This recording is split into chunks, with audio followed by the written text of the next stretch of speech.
नमस्कार दोस्तों, मैं अतुल हूँ। आज शनिवार है और शनिवार है यानी आपको कहानी सुनाने का वादा है। और शनिवार है यानी आपके सामने फिर एक कहानी लेकर मौजूद हूँ। और आज नर्मदा जयंती है और ये संयोग ही है कि आज शनिवार हो और उस दिन तिथि वार या जयंती जो भी उस दिन पड़ रहा हो वो शनिवार से जुड़ा हो। और आज ये खुशकिस्मती कह लीजिए कि आज शनिवार है, नर्मदा जयंती है।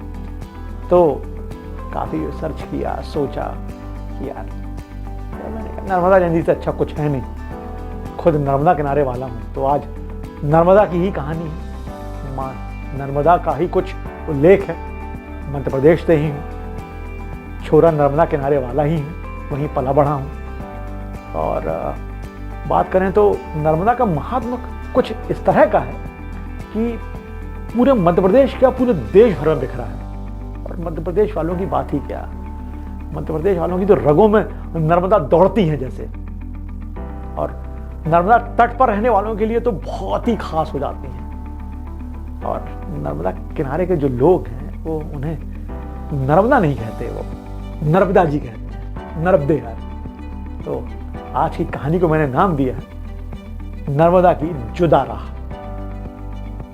अब नर्मदा कैसे आई इसकी कहानी लेके चलता हूं। तो मैखल पर्वत, जैसे मैकल श्रेणी कहा जाता है, तो यहीं पर भगवान शिव तपस्या में बैठे हुए थे। और माना जाता है कि उन्हीं के पसीने से नर्मदा प्रकट हुई थी। और कुछ ऐसा ही चमत्कार उन्होंने दिखाए, मां नर्मदा ने कुछ ऐसी चमत्कारी लीलाएं दिखाई कि शिव पार्वती खुद चकित रह गए थे। और उन्होंने नर्मदा का नामकरण करते हुए कहा था, देवी तुमने हमारे मन को, हमारे हृदय को हर्षित कर दिया है, इसलिए तुम्हारा नाम नर्मदा होगा। नर्म का अर्थ होता है सुख और दा का अर्थ होता है देने वाली, यानी सुख को देने वाली। और ऐसी ही है मां नर्मदा। नर्मदा का एक नाम रेवा भी मिलता है, मां रेवा भी हम कहते हैं, लेकिन नर्मदा ही सबसे जबरदस्त नाम है। और यही प्रचलित भी है और यही निकल कर भी आता है। स्कंद पुराण में लिखा गया है कि राजा हिरण्यतेजा हुए हैं, उन्होंने 14,000 लोगों की घोर तपस्या से भगवान शिव को प्रसन्न किया और मां नर्मदा को पृथ्वी तल पर आने के लिए वर मांगा। शिव के आदेश से नर्मदा जी, मां नर्मदा, मां रेवा मंच के आसन पर बैठकर उदयाचल पर्वत पर उतरती हैं और पश्चिम दिशा की ओर प्रवाहित होती हैं। पश्चिम दिशा की बहती हैं। नर्मदा पूर्व से पश्चिम की ओर जा रही है। नर्मदा के बारे में यह भी कहा जाता है कि यह राजा मैखल की बेटी थी, जिनका हम जिक्र कर रहे हैं। जैसे तो नर्मदा के विवाह योग्य पर मैखल ने उनके विवाह की घोषणा करवाई। ऐसा हमारे यहाँ कई चीजें मिलती हैं। पार्वती किस तरह से हिमालय की पुत्री कही जाती है, वैसे ही नर्मदा मैखल की पुत्री बताई गई है। वही मैकल पर्वत श्रृंखला, मैकल पर्वत, उन्हें कहीं मैखल भी कहा जाता है। तो जब नर्मदा बड़ी हुई तो मैखल ने, भाई पिता का दायित्व है कि वो अपनी बेटी की शादी करे, तो उन्होंने एक शर्त रखी थी, जो भी व्यक्ति, जो भी राजा राजकुमार गुलाब कावली का फूल लेकर आएगा, मेरी बेटी का विवाह उसी के साथ होगा। होता है ऐसा। अब इसके बाद कई राजकुमार आते हैं, लेकिन कोई भी राजा मैखल की शर्त पूरी नहीं कर सका। वो गुलाब कावली के फूल नहीं ला पाया। तभी एक राजकुमार शोणभद्र, सोन नदी को शोणभद्र कहा गया है, और वो मैखल की, राजा मैखल की गुलाब कावली फूल की शर्त पूरी कर देते हैं। और इसके बाद नर्मदा और शोणभद्र का विवाह तय हो जाता है। राजा मैखल ने जब राजकुमारी नर्मदा और राजकुमार शोणभद्र का विवाह तय कर दिया तो राजकुमारी की एक बार इच्छा हुई कि वो एक बार उन्हें देख ले। होता है, एक लड़की के मन में इच्छा होती है कि यार अपने पति को देख तो नहीं। इसके लिए वो अपनी सखी, अपनी सहेली जोहिला को राजकुमार सोनभद्र के पास भेजती हैं संदेश लेकर कि जाओ और उनसे कुछ कहना। काफी समय गुजर जाता है, जुहिला लौट कर नहीं आती है। नर्मदा की सहेली जुहिला भी एक नदी ही है। इसके बाद राजकुमारी नर्मदा को चिंता होने लगती है, उसकी खोज में निकल जाती है कि यार जुहिला कहाँ है, अभी तक आई नहीं। मैंने अपने होने वाले पति के पास उसे कुछ कहने भेजा था, क्यों नहीं आई। और वो उसी सब तलाश में सोनभद्र के पास पहुंचती हैं। वहां जुहिला को देखती हैं और ये सब देखकर उन्हें बहुत क्रोध आ जाता है।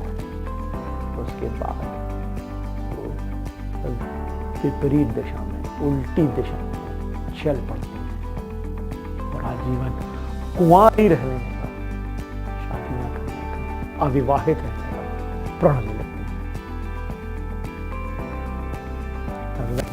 एक और कथा मिलती है, इसी से मिलती जुलती ही है कि नर्मदा और सोनभद्र अमरकंटक की पहाड़ी में पले बड़े, अमरकंटक से ही उद्गम माना जाता है ही।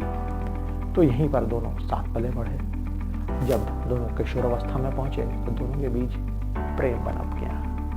तभी सोनभद्र के जीवन में जुहिला का आगमन होता है। जुहिला नाम की लड़की आती है। ये दोनों एक दूसरे से प्रेम करने लगते हैं। इसके बाद जब नर्मदा को ये बात पता चलती है तो उन्हें सोनभद्र को काफी समझाया बुझाया, कुछ मनाया, लेकिन वो नहीं मानी। और इसके बाद फिर नर्मदा क्रोधित होकर उल्टी दिशा में चल पड़ती हैं। उन्होंने आजीवन शादी न करने की कसम खाई। कुछ ऐसी ही कहानियां हैं। मैं नर्मदा के बारे में क्या ही कहूँ, नर्मदा के बारे में कुछ भी कहना, सिर्फ और सिर्फ हम लोग नर्मदे हर में ही सब कुछ समाहित कर देते हैं।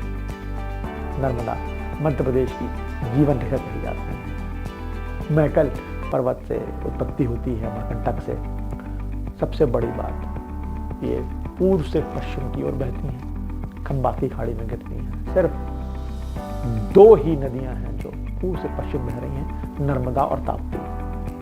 नर्मदा भारत में बहने वाली तीसरी सबसे लंबी नदी मानी जाती है।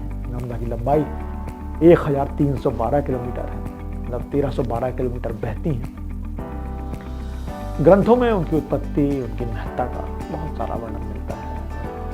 ऐसा कहा जाता है कि नर्मदा के दर्शन मात्र से आपको पुण्य की प्राप्ति होती है। गंगा में तो नहाने से पुण्य मिलता है, लेकिन नर्मदा के सिर्फ दर्शन से पुण्य मिल जाता है। और शायद नर्मदा एकमात्र इकलौती नदी है, इकलौती नदी कही जाती है जिनकी परिक्रमा की जाती है।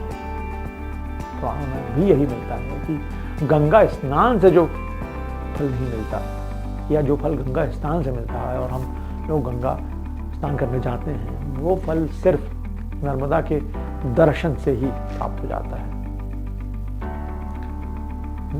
ऐसा भी कहते हैं कि मां नर्मदा ने कई हजार साल तक तपस्या की और फिर भगवान शिव पर प्रसन्न होते हैं और दर्शन देते हैं। और उसके बाद मां नर्मदा ने उनसे कई वरदान प्राप्त किए थे, कई चीजें हासिल की थी। और इनमें सबसे प्रमुख था कि मैं प्रलय में भी अविनाशी रहूं, जब सब कुछ नष्ट हो जाए तब भी मैं रहूं, मेरा नाश ना हो।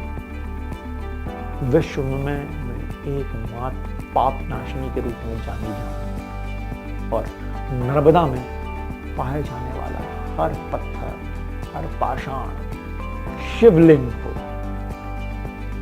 शिव ने तथास्तु कहा। और यही वजह है कि नर्मदा में जो पत्थर होते हैं वो पत्थर नहीं होते हैं, उन्हें नर्मदेश्वर कहा जाता है। और उन शिवलिंगों को बिना प्रतिष्ठा के ही पूजा जाता है। ये है मां नर्मदा का महात्म्य। और कुछ बताऊं तो इसके, नर्मदा ने अपने तट पर भोले पार्वती के साथ ही सभी देवताओं को वास करने का भी वरदान शिव से हासिल किया। शिवजी में भी तथास्तु कहा। नर्मदा के तट पर सभी देवी देवताओं का वास होता है। ये भी महात्मा है और ये भी कहा जाता है गंगा दशहरा तिथि आती है मई जून में, और इसमें कहा जाता है कि खुद गंगा जी मां नर्मदा स्नान करने आती है। बस यही थी आज हमारी मां नर्मदा की कहानी। दोस्तों, भारत की नदियां अप्रतिम है। यूरोपीय यात्री जब हमारे यहाँ आए तो उन्होंने यूरोप की नदियों को नाले कहा, क्योंकि नदियां भारत में होती हैं।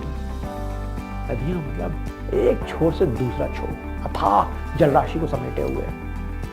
गंगा हो, सिंधु हो, झेलम, चिनाब, रावी, व्यास, सतलज, ब्रह्मपुत्र या फिर दक्षिण की कृष्णा, तुंगभद्रा, सभी पूजनीय हैं, सभी जीवनदायिनी हैं, सभ्यताओं को पोसने वाली हैं, हमें आशीर्वाद देने वाली हैं।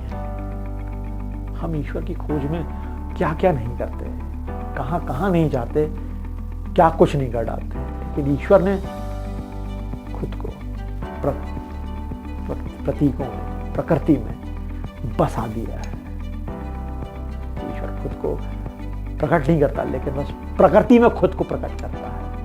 नदियां इन्हीं में से एक है। ईश्वर को समझने के लिए आपको कहीं नहीं जाना होता, यकीन मानिए, बस अपने आसपास देखना है, समझना है, महसूस करना है। वो आपको कई रूपों में आशीर्वाद देते हुए दिख जाएंगे। मां नर्मदा को जानने वाले, मानने वाले, गुनने वाले कहीं से भी माई की जय बोल दिया करते हैं। जय हो माई की। ज्यादा ज्ञानवाणी हो गई हो तो क्षमा चाहता हूं। अगले शनिवार शाम 6 बजे फिर एक नई कहानी लेकर आऊंगा। तब तक स्वस्थ रहिए, खुश रहिए, अपनों के साथ रहिए और सुनते रहिए मुझे यानी अतुल को। हमारी कहानियाँ अच्छी लगती हो तो हमारा YouTube चैनल भी सब्सक्राइब कीजिएगा और अपनों से भी करवाइएगा। तब तक के लिए मुझे दीजिए इजाजत। जय हिंद।